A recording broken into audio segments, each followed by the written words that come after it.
Hello hello ji, Radhe Radhe. Welcome back to my channel Krishna family blog.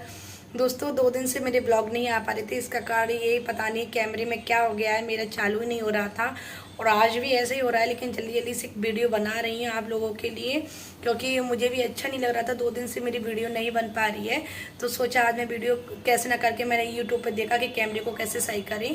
तो कुछ ऐसे जुगाड़ करके मैंने कर तो लिया है, लेकिन ज़्यादा समय तक नहीं चल पाएगा। मतलब कैमरा छोटी सी वीडियो बन पाती है और फिर कैमरा बंद हो जाता है। इसलिए मेरा 2 दिन से मेरा माइंड भी अपसेट था, वीडियो नहीं बन पा रही थी।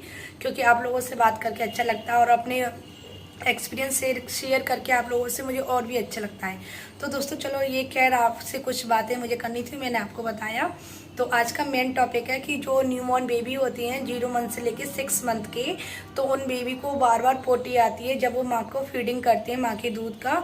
तो इसका क्या कारण होता है कि बार बार बच्चे पोटी जाते हैं? क्योंकि ये मेरे साथ हुआ था जब मेरी बेटी पैदा हुई थी। तो मैं भी बहुत अपसेट थी, यूट्यूब पे वीडियो देखती रहती थी, कैसे ना कैसे यूट्यूब से किसी से पूछती थी कि ये कम से कम 7-8 बार करती थी दिन में पोटी। जब तक डायपर इसके एक चेंज करती दूसरा चेंज होने लगता, तो मैं बहुत ज़्यादा वरीड हो गई थी।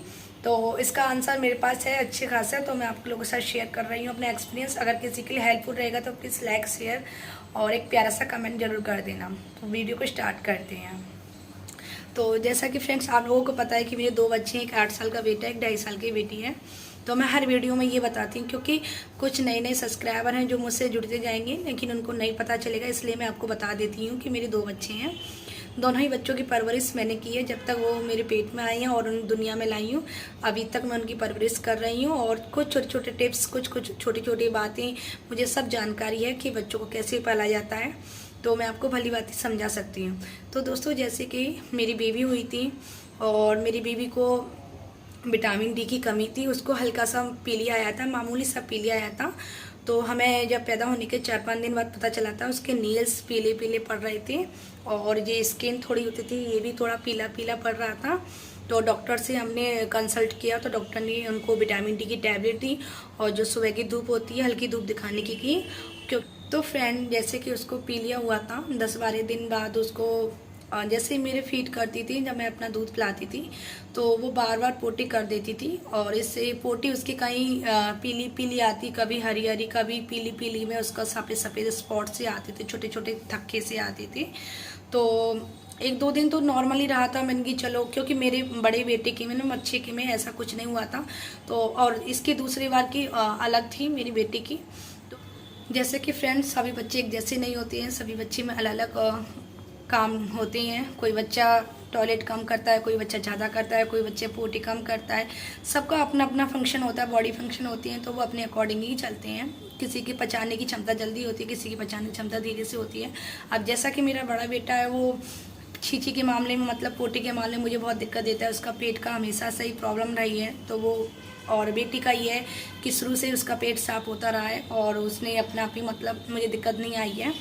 तो जैसे कि मैं फ्रेंड्स बता रही थी कि एक दिन में कम से कम 10-60 बार कर लेती थी, दिन ही दिन में। फिर रात को भी वो 2-4 बार चली जाती थी और ये कार्यक्रम 2-3 दिन तक चला। फिर इसके बाद हमने डॉक्टर से बात की तो डॉक्टर ने बोला था कि कोई डरने वाली बात नहीं है, बच्चे एक दिन में 7-8 बार पोटी करता है, नॉर्मल बात है, ऐसा कुछ नहीं होता है। और अगर बच्चा हफ्ते में 7 दिन बाद भी पोटी करे, मतलब 7 दिन के अंदर ही एक बार ही पोटी करे तो भी नॉर्मल है, और एक दिन में 7-8 बार करे तो भी नॉर्मल है, ऐसा कुछ नहीं है। लेकिन मेन बात होती है कि बच्चा जो सुसु होता है टॉयलेट, वो कम से कम एक दिन में 7-8 बार उसे जाना चाहिए, जिससे कि बच्चा अगर टॉयलेट ज़्यादा जाएगा तो उसे भूख लगेगी और माँ का दूध पिएगा वो। तो यही कारण था कि मैं उसकी बार बार छींची जाता था। जब डॉक्टर ने कुछ इसको विटामिन की दवा दी थी, हमने डॉक्टर से बात की थी, विटामिन की दवा देकर उसके काफ़ी ठीक भी हो गई थी। लेकिन ये कुछ ज़्यादा समय तक नहीं चला था। जब ये 1 महीने की कंप्लीट हो गई थी, 1-1.25 महीने की, तब ये काम रुक गया था। मतलब वो पोटी ज़्यादा करनी नहीं जाती थी, फिर एक दिन में 2 या 3 बार होती थी। तो इसलिए ये धीरे धीरे, मतलब अपने आप एक दिन में 2 बार, 1 बार, मतलब एक दिन में जाती ही नहीं थी, 2 दिन में, 1 दिन में ऐसे जा रही थी। ये 2 महीने की हो गई थी, तब से ये धीरे धीरे रूटीन पे आने लग गई थी इसकी जो पोटी। तो इसलिए मैं आपको लोगों को बता रही हूँ कि अगर किसी की बेबी को, न्यूबॉर्न बेबी को, और एक दिन में 10 बार या 7-8 बार पोटी जा रहा है, जैसे ही माँ का दूध पीता है बच्चा वैसे ही पोटी कर रहा है, तो इसमें कोई टेंशन वाली घबराने वाली बात नहीं है, क्योंकि ये नॉर्मल ही है। क्योंकि मेरे बच्चे के साथ ये हुआ है, तो उस टाइम पे मैं भी घबरा गई थी। लेकिन मेरा एक एक्सपीरियंस है, आप लोगों के साथ शेयर किया है। डॉक्टरों के कंसल्ट में रहना, लेकिन डॉक्टर से बात करके उसकी विटामिन की दवा। और एक फ्रेंड्स, एक बात और बता दूं कि बच्चों को हर आधे घंटे में आपको फीड कराना है।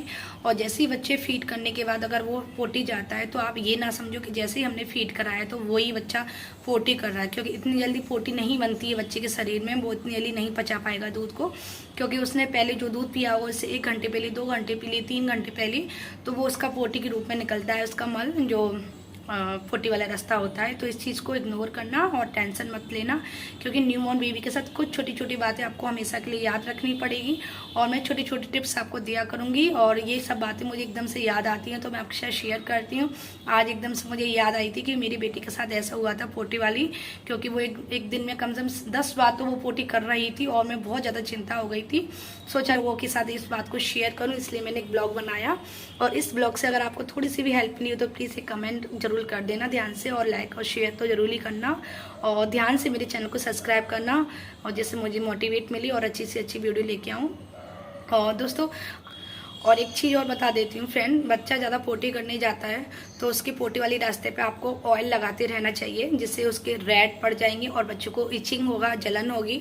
तो इसलिए कई बार उसको वॉश करके अच्छी तरह से कपड़े से इसको स्पॉन्ज करके, क्योंकि इतने छोटे बच्चे को हम, न्यूबॉर्न बेबी को हम बार बार नहीं मिला सकते, उस जगह को ज़्यादा साफ नहीं कर सकते, और बहुत सॉफ्ट होती है वो जगह।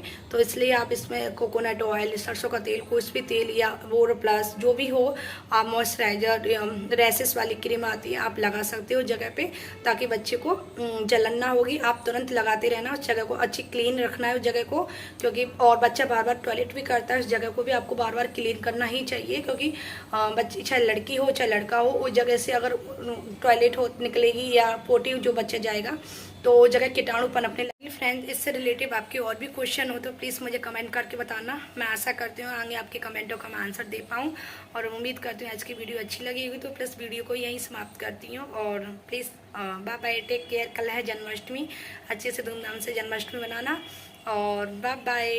अब मैं बाय बाय करती हूँ आपसे।